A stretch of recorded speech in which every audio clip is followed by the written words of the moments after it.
तो सिर्फ ये ₹20 का ये शेयर अभी ट्रेड हो रहा है और शेयर का नाम है सलाज़र टेक्नो इंजीनियरिंग लिमिटेड। हम लोग यहाँ पे इसका एनालिसिस करेंगे और यहाँ पे ठीक है देखेंगे कि क्या ये मल्टीबैगर बनने की काबिलियत रखता है कि नहीं रखता है।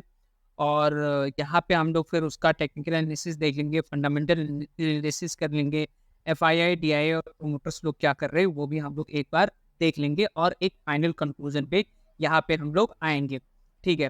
तो यहाँ पे मार्केट को क्या कैसे इसने सरप्राइज़ किया है ये सब कुछ नहीं दिया है। हम लोग अब जो है यहाँ पे इसके बारे में क्या न्यूज़ है ये भी यहाँ पे नहीं बताया। हम लोग ईटी नाउ का न्यूज़ यहाँ पे था सलाज़र का, तो उसने यहाँ पे बताया है कि multibagger stock under ₹50 Salasar technology rises 5% details, ठीक है?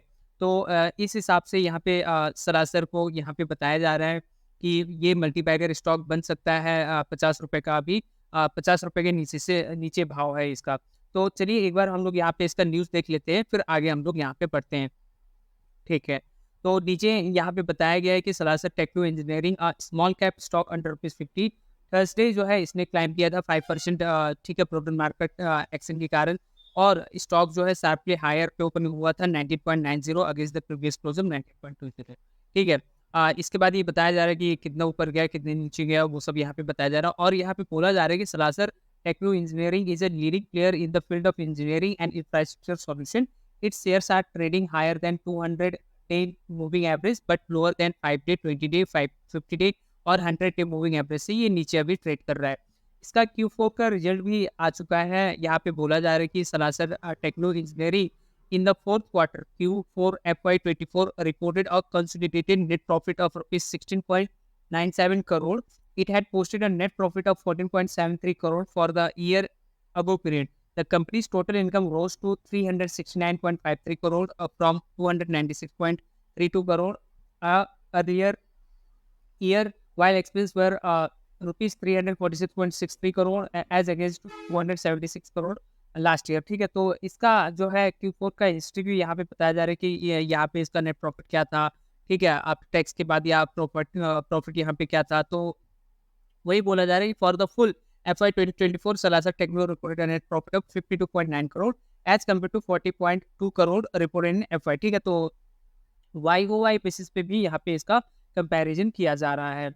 इसका प्राइस हिस्ट्री यहाँ पे बोला जा रहा है कि इसकी प्राइस हिस्ट्री क्या कैसी रही, तो यहाँ पे बोला जा रहा है कि BSE एनालिटिक्स के हिसाब से जून 6 में it's shares have delivered a solid rated of 98% in just 6 month. सिर्फ 6 महीने में ये 98% जो है ये चढ़ गया था और इन 1 year the stock has zoom 125%, ठीक है, और 1 साल में ये 125% हो गया है, चढ़ गया है ये। Its small cap stock made its investor wealthier by more than 312%, ठीक है। जो इसमें इन्वेस्ट किए थे उनको, ठीक है, 312% का यहाँ पे प्रॉफिट हुआ है, ये बताया जा रहा है।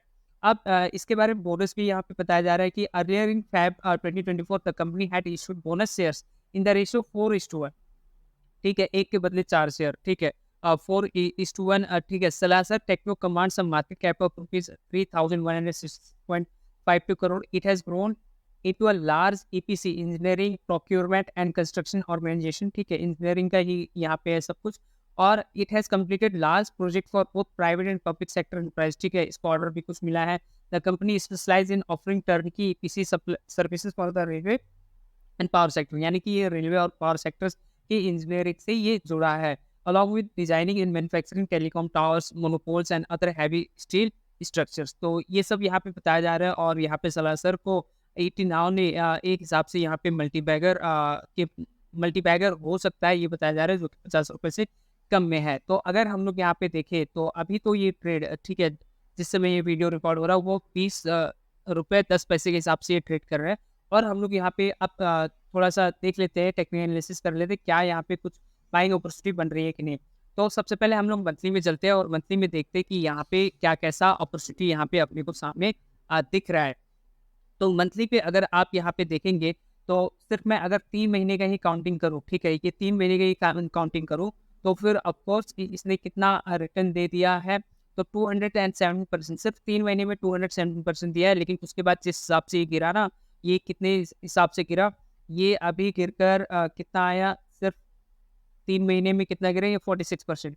तो फिर भी ये प्रॉफिटेबल ही रहा था। और अभी अगर हम लोग यहाँ पे देखें तो फिर अपने को यहाँ पे लग रहा होगा, दिख ही रहा है कि यहाँ पे ये सपोर्ट ले रहा है, जो कि 10 ईएमए मंथली टाइम फ्रेम पे है। तो अगर इस महीने ये सपोर्ट यहाँ पे लेता है तो फिर ऑफ कोर्स ये एक बाइंग अपॉर्चुनिटी हो सकती है और वहाँ से हम लोग एक अप मूव देख सकते हैं।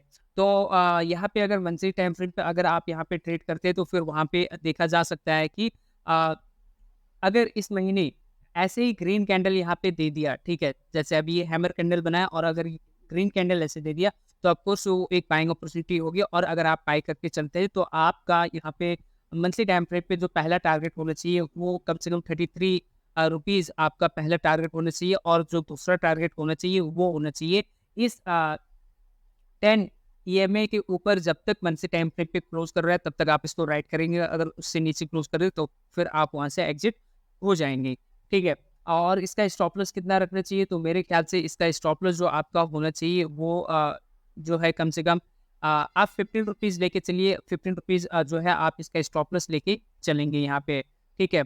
तो ये हम लोगों ने किया मंथली टाइम फ्रेम पे बात। अब हम लोग करते हैं इसका वीकली टाइम फ्रेम पे बातचीत करते हैं और देखते हैं कि वहाँ पे कुछ अपॉर्चुनिटी बन के नज़र आ रहा है कि नहीं। तो अगर हम लोग यहाँ पे वीकली टाइम फ्रेम पे भी अगर हम लोग यहाँ पे देखें तो फिर बहुत ही अच्छा खासा, बहुत ही सुंदर यहाँ पैटर्न बन चुका है। और वो पैटर्न जो है अगर मैं कहूँ कि एक कंसोलिडेशन फेज से ये गुजरता हुआ निकल रहा है, ठीक है।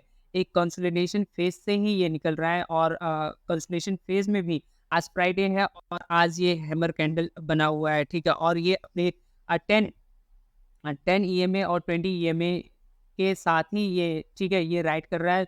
तो मेरे हिसाब से वीकली टाइम फ्रेम पे भी ये एक अच्छा खासा पैटर्न है और यहाँ पे बाई करके जाया जा सकता है। तो अगर यहाँ पे बाई करते हैं तो फिर अपना स्टॉप लॉस क्या होना चाहिए, तो स्टॉप लॉस आपका जो होना चाहिए वो 70 रुपीज़ के आसपास होना चाहिए। और आपका टारगेट जो होना चाहिए, पहला टारगेट तो आप यहाँ पे मान के चलिए कि आपका पहला टारगेट जो होना चाहिए वो कम से कम कुछ नहीं तो आपका पहला टारगेट यहाँ पे 30 रुपीज़ के आसपास जो है आप यहाँ पे लेके चलेंगे। आपका पहला टारगेट कितना होना चाहिए, 30 रुपीज़ आपका पहला टारगेट होना चाहिए। और जो दूसरा टारगेट होगा वो दूसरा टारगेट ये होगा कि जब तक ये 20 ईएमए के ऊपर ये चल रहा है, राइड हो रहा है, जो कि ये ब्लू लाइन है, ये 20 ईएमए है, इसके ऊपर जब तक राइड करेगा तब तक आप इसको राइड करेंगे। इसके ऊपर जब तक क्लोज करता रहेगा आप यहाँ पे राइड करेंगे। इसके नीचे जैसे ही क्लोज कर दिया आप यहाँ से वीकली टाइम फ्रेम पे निकल जाएंगे। अब हम लोग बात करते हैं डेली टाइम फ्रेम पे, जो कि काफ़ी शॉर्ट टाइम फ्रेम के लिए हम लोग यहाँ पे ट्रेड करते हैं। तो अगर हम लोग यहाँ पे डेली टाइम फ्रेम पे अगर हम यहाँ पे इसको देखेंगे तो यहाँ पे आपको यहाँ पे एक चीज़ यहाँ पे दिख रही होगी, नज़र आ रहा होगा कि यहाँ पे इसका स्ट्रॉन्ग सपोर्ट बनता हुआ दिख रहा है, ठीक है। स्ट्रॉन्ग सपोर्ट यहाँ पे आपको बनता हुआ दिख रहा है। स्ट्रॉन्ग सपोर्ट कौन सा, ये आप अगर यहाँ पे देखेंगे तो फिर बार-बार यहाँ पे सपोर्ट लिया जा रहा है। और सपोर्ट लेने के बाद कह भी सकते हैं कि यहाँ पे एक ट्रायंगुलर पैटर्न भी यहाँ पे बन चुका है। तो मैं पहले आपको बता देता हूँ, पैटर्न भी दिखा देता हूँ। तो अगर मैं यहाँ से इसको, ठीक है, यहाँ से इसको अगर मैं क्लिक करूँ और इसको मैं देखूँ तो फिर आपको यहाँ पे दिख रहा होगा कि अपने ये ट्रायंगल पैटर्न जो भी इसका था ये उसके ऊपर अभी ट्रेड कर रहा है। तो यहाँ पे सपोर्ट कितना हुआ वो एक बार हम लोग देख लेते हैं। तो पहला सपोर्ट तो यहाँ पे लगा था, ये आपका पहला सपोर्ट है। उसके बाद दूसरा सपोर्ट यहाँ पे था और अभी जो तीसरा सपोर्ट है वो ये यहाँ पे है। तो क्या अभी इसको बाई करके चलना चाहिए कि नहीं चलना चाहिए, आपके पास यहाँ पे ऑप्शन है। ये जो आपको यहाँ पे रेड लाइन दिख रहा है वो 50 SMA है, ठीक है। 50 मूविंग एवरेज है। अगर इसके ऊपर ये क्लोज कर दे रहा है तो फिर ऑफकोर्स वो एक अच्छा खासा बाइंग अपॉर्चुनिटी है। बट अभी भी अगर चाहें तो यहाँ पे बाई करके चला जा सकता है। और अगर यहाँ पे आप इसको बाई करके चलते हैं तो फिर आपका पहला टारगेट क्या होना चाहिए, फिर उसके बाद का टारगेट क्या होना चाहिए, उसके बारे में भी हम लोग डिस्कस कर लेते हैं। तो पहला टारगेट जो आपका यहाँ पे होना चाहिए वो पहला टारगेट होना चाहिए कहीं ना कहीं आपका 27 रुपीज़ आपका पहला टारगेट होना चाहिए।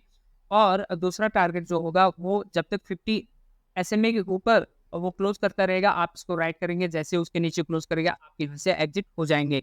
तो अब यहाँ पे स्टॉप लॉस क्या रखना चाहिए, तो स्टॉप लॉस मेरे ख्याल से आपको जो रखना चाहिए वो रखना चाहिए 17 रुपीज़ के आसपास ही आपका यहाँ पे स्टॉप लॉस चलेगा। 17 रुपीज़ रख 17.50 रुपीज़ ही आप यहाँ पे रख के चल सकते हैं। तो ये हमने टोटल बात की मंथली, वीकली और डेली टाइम फ्रेम पे। ठीक है, आपको जैसा सूटेबल लगे, जिस टाइम फ्रेम पे सूटेबल लगे, जैसे टाइम अवेलेबिलिटी हो उस हिसाब से आप यहाँ पे ट्रेड इसको कर सकते हैं। तो यहाँ पे सलासर जो है इसका मार्केट कैप 3405 है। करंट प्राइस 20.1 रुपीज़ चल रहा है। हाई लो इसने 4.1 और 8.71 के हिसाब से इसने लगाया है। अगर 1 ईयर का यहाँ पे डेटा देखिए तो ठीक है, हायर लो लगाया था, लेकिन यहाँ पे कहीं आके यहाँ पे कंसोलिडेट भी हो रहा है। तो एक वो जब भी कंसोलिडेशन होता है तो फिर एक वो अच्छा खासा वहाँ पे अपने को बाइंग अपॉर्चुनिटी दिख सकती है। आप यहाँ पे 5 ईयर्स का देख सकते हैं, 10 ईयर्स का देख सकते हैं और मैक्सिमम भी देखें तो भी ये ठीक है, अच्छा ही ट्रेड कर रहा है। प्रोस की अगर हम लोग यहाँ पे बात करें तो प्रोस में कुछ नहीं है, कॉन्स भी यही है कि स्टॉक जो है आपकी बुक वैल्यू से 7.05 टाइम्स महंगा है। प्रोमोटर ने अपना होल्डिंग यहाँ पे डिक्रीज किया जो कि 4.31% के हिसाब से, और कंपनी का रिटर्न ऑन इक्विटी वो है जो कि 3 ईयर्स है। तो over the long period of time हो सकता है ये इम्पैक्ट करते, लेकिन अगर आप यहाँ पे वीकली और डेली टाइम फ्रेम पे चलेंगे तो मेरे ख्याल से कुछ ना कुछ आपको यहाँ पे प्रॉफिट देखने को मिल सकता है। पेयर कंपेरिजन ये स्टील सेक्टर में है और इसका रैंकिंग यहाँ पे नहीं है। क्वार्टरली रिजल्ट अगर अगर हम लोग यहाँ पे देखें तो फिर दिसंबर 2023 में इसका सेल्स 304 था और अभी मार्च 2024 में इसका सेल्स 367 हो गया, जो कि इंक्रीज हुआ है। ऑपरेटिंग प्रॉफिट 37 से 36 हो गया है, ये डिक्रीज हुआ है। पीबीटी 23 से 23 ये सेम है, और नेट प्रॉफिट 17 से 17 ये भी सेम है। तो क्यू बेसिस पे ठीक है, यहाँ इसका रिजल्ट सही है। मार्च 2023 और मार्च 2024 का अगर हम लोग यहाँ पे कंपेयर करें तो फिर यहाँ पे इसका सेल्स 295 था और अभी 367 हो गया, यानी इंक्रीज हुआ है। ऑपरेटिंग प्रॉफिट 24 से 36 ये भी इंक्रीज हुआ है। पीपीटी 19 से 23 इंक्रीज हुआ है, और नेट प्रॉफिट जो है 50 से 17 ये भी इंक्रीज हुआ है, यानी कि वाई ओ वाई बेसिस पे भी इसका रिजल्ट काफ़ी अच्छा रहा है। इसका प्रॉफिट एंड लॉस आप देख लीजिएगा। हम लोग यहाँ पे चलते हैं, अब देखते हैं कि इसका प्रोमोटर्स एफआईआई टीआई यहाँ पे क्या कर रहे हैं। तो प्रोमोटर्स 63.07 से यहाँ पे 58.76% हो गए, यानी कि प्रोमोटर्स ने अपना स्टेक यहाँ पे घटाया है। लेकिन जैसे ही प्रोमोटर्स ने अपना स्टेक यहाँ पे घटाया तो एफआईआई ने उस स्टेक को लेकर कंपनसेट कर दिया, यानी कि 3% से एफआईआई 6.27% हो गई, यानी 3.27% के हिसाब से एफआईआई जो है यहाँ पे इंक्रीज की है, जो कि बहुत अच्छी बात होती है। पब्लिक 33.92 से 34.95% यहाँ पे हो चुकी है। तो ओवरऑल अगर हम लोग यहाँ पे बात करें तो फिर ऑफकोर्स यहाँ पे टेक्निकल फंडामेंटल और एफआईआई डीआईआई प्रोमोटर्स के हिसाब से यहाँ पे एक अच्छा खासा अपॉर्चुनिटी यहाँ पे दिख सकता है अपने को बाय करने का। लेकिन ध्यान रहे कि आपको अपना स्टॉप लॉस टाइटली यहाँ पे फॉलो करना पड़ेगा। टारगेट जो है आप अपने डिस्क्रिप्शन के हिसाब से यहाँ पे रख सकते हैं, लेकिन स्टॉप लॉस जो है आपको यहाँ पे फॉलो करना पड़ेगा। एक बात मैं यहाँ पे बता दूँ, ये जो भी एनालिसिस किया जा रहा है वो मेरा खुद का है, और मैं कोई फाइनेंशियल एडवाइज़र नहीं हूँ, मैं सेबी रजिस्टर्ड एडवाइज़र नहीं हूँ। लेकिन इतना ही कहना है कि आपको अपना पोर्टफोलियो डाइवर्सिफ़ाई करके चलना पड़ेगा, अपना रिस्क मैनेज करके चलना पड़ेगा, किसी के टिप्स, कॉल्स और रिकमेंडेशन पे भरोसा कभी भी नहीं करना है, ठीक है? यहाँ पे अगर आपको यहाँ पे कुछ रिटर्न जनरेट करना है तो फिर आपको यहाँ पे सीखते रहना पड़ेगा, आपको अपडेट रहना पड़ेगा। तो ये था सलासर टेक्नो इंजीनियरिंग का कंप्लीट एनालिसिस। क्या ये मल्टीबैगर बनेगा कि नहीं बनेगा, ये तो टाइम पे डिपेंड करता है, ठीक है? आने वाले फ्यूचर पे डिपेंड करता है कि ये क्या कैसा रिटर्न देगा। लेकिन हाँ, अभी आप पैटर्न सही बनाया, हो सकता है ये मल्टीबैगर भी बन जाए।